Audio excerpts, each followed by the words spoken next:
ಈಗ ಸರ್ಕಾರ ರಚನೆ ಆಗಿ ಒಂದೇ ವರ್ಷ ಆಗಿರೋದು ಅಲ್ವಾ? ಇವಾಗ ಸಿಎಂ ಸ್ಥಾನ ಖಾಲಿ ಇಲ್ಲ. ಈ ಟೈಮಲ್ಲಿ ಯಾಕೆ ಸಿಎಂ ಸ್ಥಾನವನ್ನ ಬಿಟ್ಕೊಡಿ ಅಂತ ಹೇಳಿದ್ದು ನೀವು? ಅಂದರೆ ಇವ್ರು ಆಗಲೇ 5 ವರ್ಷ ಅನುಭವಿಸ್ಬಿಟ್ಟಿದಾರಲ್ಲ, ಚೆನ್ನಾಗಿ ಊಟ ಮಾಡಿ ಎಲ್ಲ ಅನುಭವಿಸ್ಬಿಟ್ಟಿರೋದ್ರಿಂದ ಈಗ ಇವ್ರಿಗೆ ಬಿಟ್ಕೊಡೋದಕ್ಕೇನು ತೊಂದರೆ ಇಲ್ಲ. ಆದ್ದರಿಂದ ಇವರೇ ಸಂತೋಷದಿಂದ ನಮ್ಮ ಸ್ನೇಹಿತರು ಚೆನ್ನಾಗಿರಲಿ, ಉದಾರ ಮನೋಭಾವನೆ ಎಲ್ರಿಗೂ ಬರೋದಿಲ್ಲ. ನಾವು ಯೋಚನೆ ಮಾಡಿದ್ದು ಸಿದ್ದರಾಮಯ್ಯನವ್ರಿಗೆ. ಅದಕ್ಕೆ ಮೊದಲೇ ಅವ್ರಿಗೆ ಸಿದ್ದರಾಮಯ್ಯನವ್ರಿಗೆ ನಮಸ್ಕಾರಗಳು. ಅವ್ರಿಗೆ ಈ ಥರ ಉದಾರ ಮನೋಭಾವನೆ ಬರಲಿ, ಅವ್ರು ಈ ರೀತಿ ಡಿ.ಕೆ.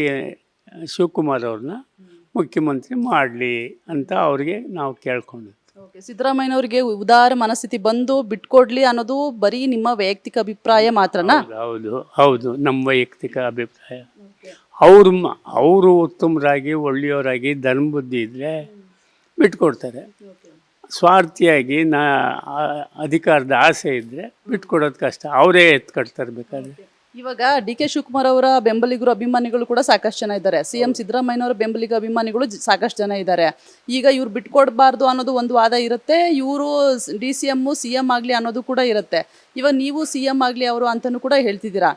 ಈ ಎಷ್ಟೇ ಚರ್ಚೆಗಳಾದ್ರೂ ಎಷ್ಟೇ ವಾದಗಳಾದ್ರೂ ಹೈಕಮಾಂಡ್ ಇದೆ, ಹೈಕಮಾಂಡ್ ತೀರ್ಮಾನ ಮಾಡಬೇಕು. ಸೊ ನೀವು ಏನು ಹೇಳ್ತೀರಾ? ಮತ್ತೇನಾದರೂ ಮನವಿ ಮಾಡ್ತೀರಾ?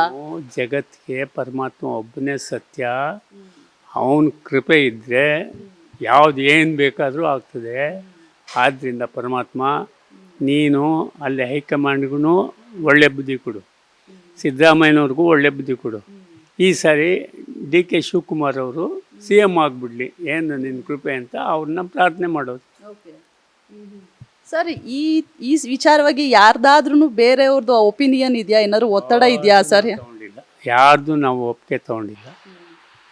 ನಮ್ಮ ಮನಸ್ಸಿನಲ್ಲಿ ಅವರು ಆಗ್ಬಿಡ್ಬೇಕು ಅಂತ ನಾವು ಹೋದ ವರ್ಷವೂ ಹೇಳಿದ್ದು. ಅದರಿಂದ ಸುಮಾರು 1.5 ವರ್ಷ 2 ವರ್ಷದಿಂದಲೂ ಡಿ.ಕೆ. ಶಿವಕುಮಾರ ಸಿ ಎಮ್ ಆಗಿಬಿಟ್ರೆ ಒಳ್ಳೆಯದು ಅಂತ ಇದ್ದೀವಿ.